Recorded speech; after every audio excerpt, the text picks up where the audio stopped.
welcome to another reading video with Miss Meadows. I am so excited to be reading with you today. You are going to be needing your My Book today, and you should have brand new My Books out.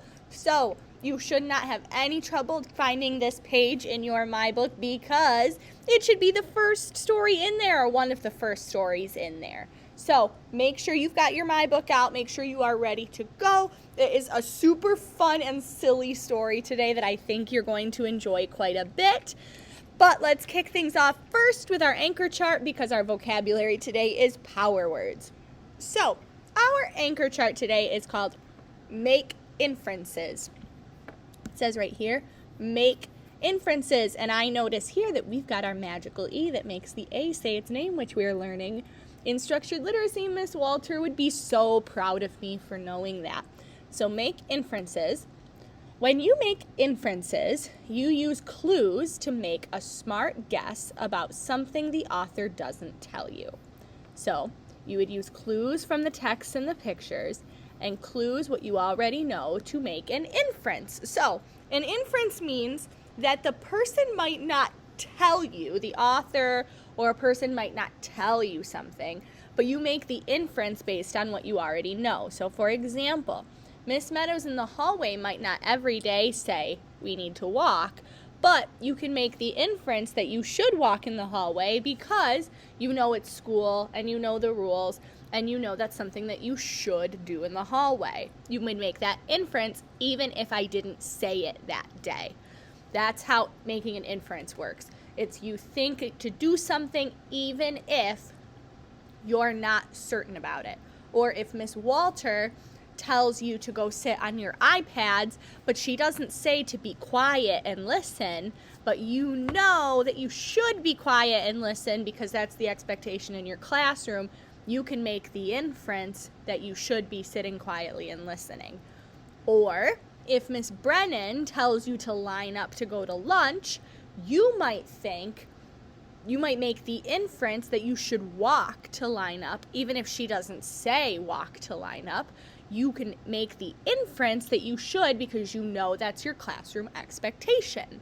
That's how it works. Making inferences is using clues from the pictures or the text or from your real life and clues that you already know to make an inference. So now that we know that, we're going to shift over to our prepare to read, and we're going to talk quickly about our power words before we do our story.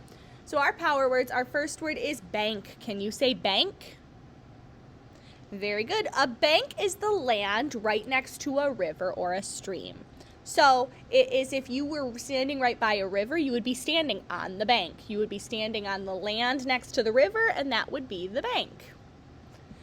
Our next word is trembling. Can you say trembling? If you are trembling, you are shaking because you're afraid. Can you do that? Pretend to tremble or shake like you're afraid, like, oh, something scary is nearby. That would be trembling.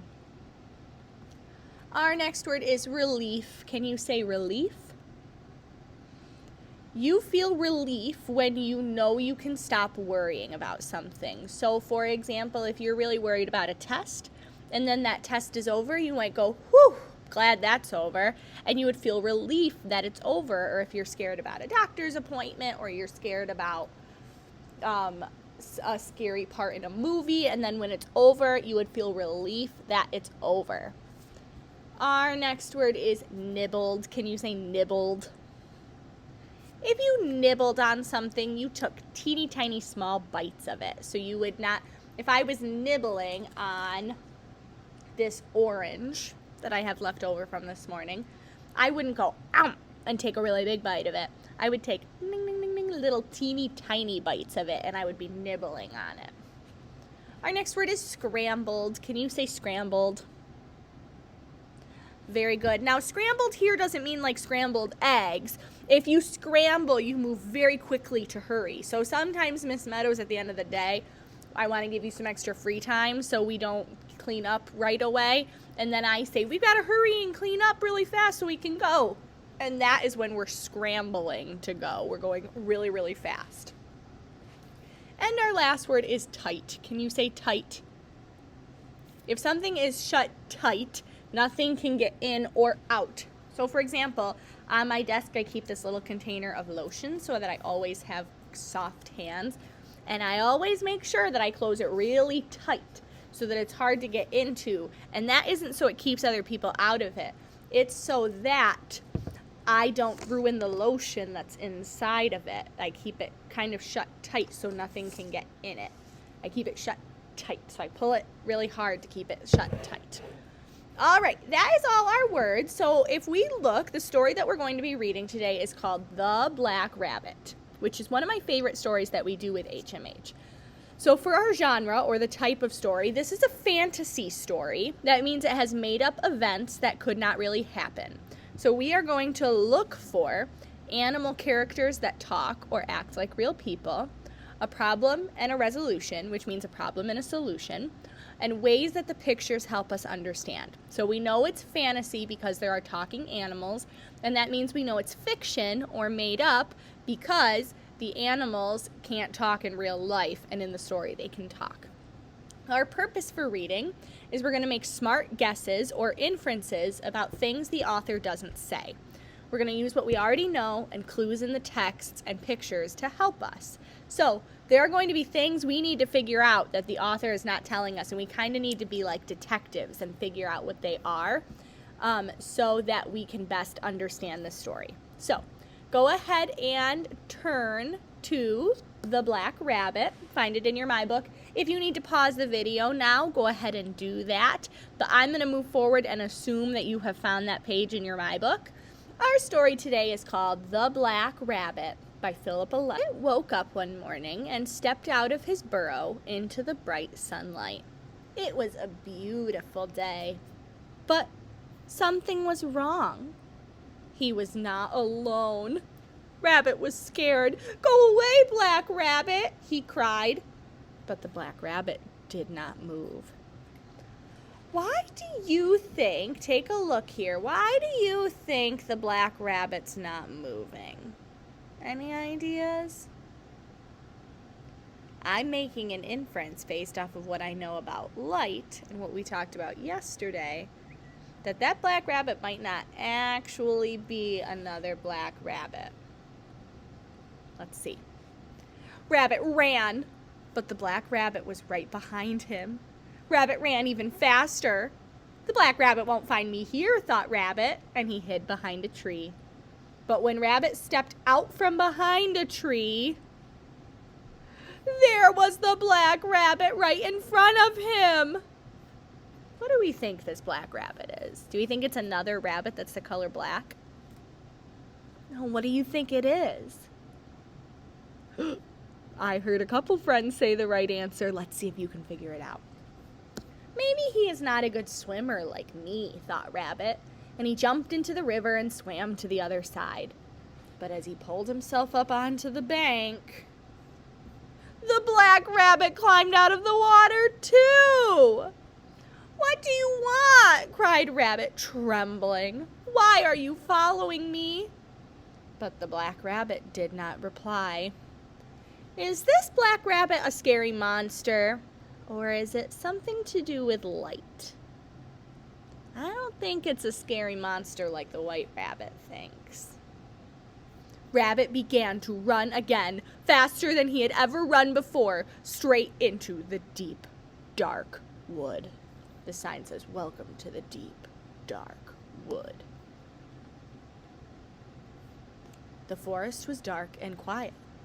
The Black Rabbit was nowhere to be seen. Now, I think I know why the Black Rabbit is nowhere to be seen. What do we think the Black Rabbit is? A shadow? I think so too. And I think maybe he can't see it in the deep, dark wood, because what do we need for a shadow? Sunlight, right. We need to have light or sun to see a shadow. And so when he's in the dark wood, can he see his shadow? No, so the Black Rabbit is gone. Let's see what happens. With a sigh of relief, Rabbit sat down and nibbled a carrot until he noticed two eyes shining brightly in the dark. "Oh no," thought Rabbit, "the Black Rabbit has found me." But it was not the Black Rabbit. Rabbit ran as fast as he could out of the deep, dark forest, with Wolf close behind him. Then, he tripped. Oh no, I wonder what's gonna happen. Rabbit scrambled to his feet, but it was too late. He shut his eyes tight and waited for Wolf to attack. But nothing happened. The wolf looks scared. I wonder why the wolf is scared. Because there, standing in the sunlight behind Rabbit, was the Black Rabbit, his shadow. Rabbit smiled, and somehow he knew that the Black Rabbit was smiling back. Hand in hand, they bounced off across the field.